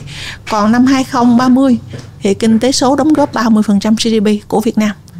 Còn đối với thành phố Hồ Chí Minh là 40% GDP. Thì như vậy rõ ràng là đây là một trong những cái chỉ tiêu mà chúng ta thấy là hoàn toàn đạt được trong cái tầm tay. Còn về câu chuyện mà vấn đề phát triển chính phủ điện tử, chính phủ điện tử nó như nãy phân tích, nó có hiện nay nó đang rơi vào 3 cái nhóm yếu tố. Yếu tố về hạ tầng số, yếu tố về vấn đề là nguồn nhân lực, yếu tố thứ 3 là yếu tố liên quan đến các dịch vụ số. Thì các dịch vụ số hiện nay nếu như mà mình đánh giá là có cái đoạn mà liên quan đến các dịch vụ công trực tuyến, hiện nay mình dùng đang nói nhiều về VNeid, cái định danh điện tử cá nhân. Thì đây là một cuộc cách mạng lớn. Và cái kết quả là chúng ta không bao giờ nghĩ được là chúng ta đi máy bay là sẽ thay đổi. Tôi không cần xuất trình căn cước công dân mà tôi có thể đưa cái ứng dụng VNeid của mình, tôi đã đi được. Hoặc là chúng ta dùng chính cái tài khoản VNeid của mình, chúng ta thay cho căn cước công dân, thay cho cái sổ hộ khẩu. Cái này là một cái kết quả rất thực tế vừa qua cái thống kê trên cái hệ thống thông tin giải quyết thủ tục hành chính của thành phố. Đến thời điểm này, từ đầu năm 2024, có khoảng gần, hơi làm tròn đi, 2,3 triệu lượt. 2,3 triệu lượt người xác thực cái căn cước công dân và hộ khẩu. Chúng ta thử tính toán là thông thường khi chúng ta làm giấy tờ tại Việt Nam thì người ta yêu cầu mình cung cấp cái bản sao căn cước công dân lẫn là hộ khẩu. Thí dụ như vậy thì cái chi phí tối thiểu mà để người dân phải trả cho một cái bản sao đó, tại vì lâu quá mình không đi, nhưng rõ ràng ít nhất là 10.000. Thế mình thử mình nhân 2,3 triệu lượng nhân cho 10.000, thật ra là một cái nguồn lực xã hội chúng ta đã tiết kiệm rất là đáng kể. Thì như vậy đưa ra một số con số như vậy để chúng thấy có thể có niềm tin là cái câu chuyện là cái mục tiêu như chỗ mình nói là 2030 là chúng ta nằm trong cái top 30. Hỏi có lạc quan hay không thì thứ nhất là mình có niềm tin là đạt được. Nhưng để đạt được việc đó nó phải có 2 yếu tố. Một là chúng ta phải nỗ lực. Mặc dù chúng ta có những kết quả ban đầu, nhưng phía trước đó cũng rất là nhiều những cái rào cản. Cái rào cản như là cái môi trường pháp lý. chúng ta muốn tất cả lên số hết, thì vấn đề các văn bản, các quy định để giúp cho cái vấn đề thực hiện các dịch vụ công trên môi trường số nó phải thuận lợi. Và việc này là cần phải thay đổi từ thủ tục, kể cả thay đổi một số các quy định, thậm chí kể cả luật định, để làm sao chúng ta có được một cái môi trường pháp lý nó hỗ trợ cho việc chúng ta thực hiện trên cái môi trường số. Thì để tạo một cái môi trường số như vậy thì chính là câu chuyện là chúng ta thực hiện câu chuyện chuyển đổi số. Thì ví dụ như là các cơ quan công quyền tại Việt Nam, tại thành phố Hồ Chí Minh vẫn cung cấp các dịch vụ công đó cho người dân và doanh nghiệp, nhưng bên cạnh đó chúng ta có một cái công cụ để cung cấp dịch vụ công cho người dân và doanh nghiệp trên môi trường số. Và tổ chức cũng vậy. Và hiện nay là có một khái niệm là làm sao để chúng ta biến những cái gì là thực của mình trở thành một cái bản sao, bản sao số. Mà bản sao này gọi là chuyên á, là 11, chứ không phải là bản sao là copy fake. Nó người ta khác khái niệm đó. Cho nên là ví dụ như là chúng ta vẫn có thể là đi ngắm cảnh, hoặc là chúng ta đi tham quan một số cái di tích, nhưng hiện nay người ta ứng dụng những công nghệ đều để giúp chúng ta có thể là nhìn thấy nó rõ hơn, và thậm chí chúng ta thấy ngồi nhà chúng ta vẫn có thể là tương tác được. Và ở đây vẫn có thể rất là rõ nha, giữa số và thực nó vẫn là câu chuyện mà chúng ta đừng có đẩy hết tất cả lên số. Bây giờ ví dụ như những cái thành tựu một số các nước, bác sĩ đã điều khiển được robot để mổ cho bệnh nhân từ xa, nhưng cái người điều khiển nó vẫn là bác sĩ, chứ không phải là một người bình thường có thể điều khiển được con robot đó để mà mổ cho bệnh nhân được. Ví dụ là như vậy. Thì thấy rất là rõ để cho các bạn trẻ đừng có mơ hồ về câu chuyện số nữa, mà vấn đề là giữa số và thực nó vẫn có một sự gắn kết với nhau rất là lớn. Thành ra em cũng định hỏi luôn ké một câu, đấy là những cái gì thật thì mình đưa lên số, thế những cái gì mà đang chỉ tồn tại trên số mình có nên có một cái bản song sinh ở đời thật hay không? Nếu như mình muốn nói gọi là cái niềm tin số á, digital trust á, thì nghĩ là nên. Bởi vì chúng ta đang mong muốn mọi người gặp mặt nhau, như mình với Minh cũng là một cái cuộc gặp mặt. Mình với Minh có thể là nói chuyện với chat với nhau trên cái mạng xã hội, cũng là một cái hình thức. Chúng ta có thể tạo một cái group để chia sẻ những cái thông tin với nhau. Thì như vậy rõ ràng là giữa thực và số nó có được cái độ giao nó gần như là không có. Thì cái vấn đề là niềm tin số của mình như thế nào. Cho nên là khi chúng ta đưa lên hay đưa xuống gì thì chúng ta phải giải quyết được triệt để của vấn đề, là đảm bảo được cái vấn đề là cái định danh số để tạo lập được niềm tin số. Nhưng mà cũng phải có việc ví dụ như chăm sóc con thì không thể nào người mẹ số được. Còn robot. Như vậy thấy rất là rõ là số để giúp cho cái đời thực của mình nó thông minh hơn, nó hiện đại hơn. Nhưng nếu nó thay thế chúng ta thì là không. Như AI cũng vậy. Khi AI nó phát triển một cách rất là nhanh, và một số tổ chức họ đề nghị là một cái hiệp ước là ngừng phát triển AI để mà dừng lại, để đưa ra một số các nguyên tắc ứng xử, kể cả cái đạo đức trong ứng dụng AI như thế nào. Thì vậy thấy rất là rõ ràng là trí tuệ nhân tạo vẫn là do con người tạo ra, nó vẫn học được nhiều cái. Tôi vẫn nhớ có một cái câu hỏi mà của một thính giả khi dự một cái hội nghị về vấn đề mà phát triển chính quyền số ở Hàn Quốc vào tháng 11 năm rồi. Người ta hỏi rằng khi AI đang ứng dụng như vậy rồi thì liệu AI có thể thay đổi chúng ta trong một thời gian nữa hay không? Câu hỏi đó coi như là trở thành một cái chủ đề nóng bỏng mà cả hội trường đều tranh luận. Thì trong đó thì có cái đại diện của Google tại Hàn Quốc có trả lời câu là AI không thay đổi chúng ta, nhưng những người biết sử dụng AI sẽ thay đổi chúng ta. Cho dù phần mềm AI có giỏi như thế nào thì không thể nào là được như một bác sĩ. Nhưng bác sĩ mà sử dụng các phần mềm AI sẽ thay thế một bác sĩ truyền thống. Thì cái đó là thực tế. Chúng ta thấy rất rõ ranh giới giữa số và thật. Nhưng em cũng rất thích cái niềm tin về việc là đúng là chúng ta phải biết sử dụng số, chúng ta phải coi đấy là người ta vẫn tiên đoán là thế sau loài người là ai, thì đương nhiên là Homo Deus, một người kiểu người nửa người nửa máy, nghe nó xa xôi, nhưng chính là chúng ta bây giờ chúng ta đang sống trong những cái quốc gia mà có cái định danh số, hay là chúng ta dùng rất nhiều cái điện thoại của chúng ta, thì chúng ta cũng, em nghĩ là chúng ta đã đang tiến hóa rất là nhiều. Nhưng cũng như chị nói, nó vẫn là cuối cùng cái niềm tin của chúng ta đặt vào đâu. Chúng ta tin rằng chúng ta không thể thay thế, và chúng ta là một cái bản thể duy nhất. Em cảm ơn chị rất là nhiều. Giống như một cái điều mà em cũng hay tâm niệm ở chương trình này là khán giả sẽ luôn học được một cái điều mới, và cái câu chuyện chia sẻ nó sẽ là một kiểu tài sản Em nghĩ là chúng ta cũng đang để lại cái dấu chân số của chúng ta từ một cái cuộc gặp trực tiếp, có những cái năng lượng nó được trao đổi trực tiếp, nhưng sau đấy thì nó sẽ được phát lên một cái nền tảng và chúng ta sẽ chạm tới những cái khán giả ở rất là xa. Thì đây chúng ta cũng đang chuyển đổi số về mặt truyền thông rất là nhiều. Và đặc biệt là chị đang làm trong một trung tâm chuyển đổi số của thành phố nữa. Em nghĩ là cái việc này cũng rất là ý nghĩa. Nếu có một cái lời cuối dành cho các cái khán giả đang xem của chương trình này, chị sẽ nói gì ạ? Nếu mà lời cuối thì thứ nhất là mình cảm ơn Thùy Minh, cảm ơn chương trình này. Đây là tạo cho mình một cái cơ hội để mình có thể trao đổi rất là nhiều những cái suy nghĩ, và kể cả cũng một lúc rồi đó cho mình nhớ lại những cái thời điểm mà lúc xưa của mình. Cũng thời gian cũng hơn rồi cũng bắt đầu chuẩn bị vào 30 năm rồi. Đối với lời khuyên cho tất cả những bạn, đặc biệt mình vẫn quan tâm các bạn trẻ. Công nghệ số hiện nay tôi tin rằng những bạn trẻ ai cũng sử dụng, nhưng các bạn hãy sử dụng cái công nghệ số đó cho nó có ý nghĩa thiết thực, cho học hành, cho công việc của mình nè. Và đặc biệt là chúng ta đừng quên một việc là chúng ta vẫn là những con người, một cái bản thể duy nhất. Thì câu chuyện mà giữa mà sự mà hài hòa giữa một cái sức khỏe hay cái vật lý và tinh thần nó rất là quan trọng. Bởi vì sao tôi đưa ra điều đó là vì rất là nhiều bạn trẻ hiện nay là dùng thời gian của mình lướt Facebook hay dùng những cái nền tảng mạng xã hội nhưng lại quên mất sức khỏe của mình. Thì việc đó chừng mực nào đó nó cũng sẽ ảnh hưởng, bởi vì tôi tin chắc rằng ai cũng sẽ đồng ý là sẽ không bao giờ có một cái trí tuệ hay là một cái năng lượng tích cực trong một con người nó không có đầy đủ cái sức khỏe. Thì cái việc này là lời khuyên. Và vấn đề chúng ta sử dụng công nghệ số đã tốt rồi thì hãy dùng nó trong cái mục đích. Và đặc biệt là nếu có đam mê thì chúng ta theo đuổi đam mê của mình và không ngừng đổi mới sáng tạo, bởi vì ở đó nó sẽ có rất là nhiều cơ hội chờ chúng ta phía trước. Và ở đây nó sẽ không còn ranh giới của tuổi tác, không còn ranh giới của biên giới hay của một cái vùng nào đó, cũng không còn cái ranh giới của ngành nghề.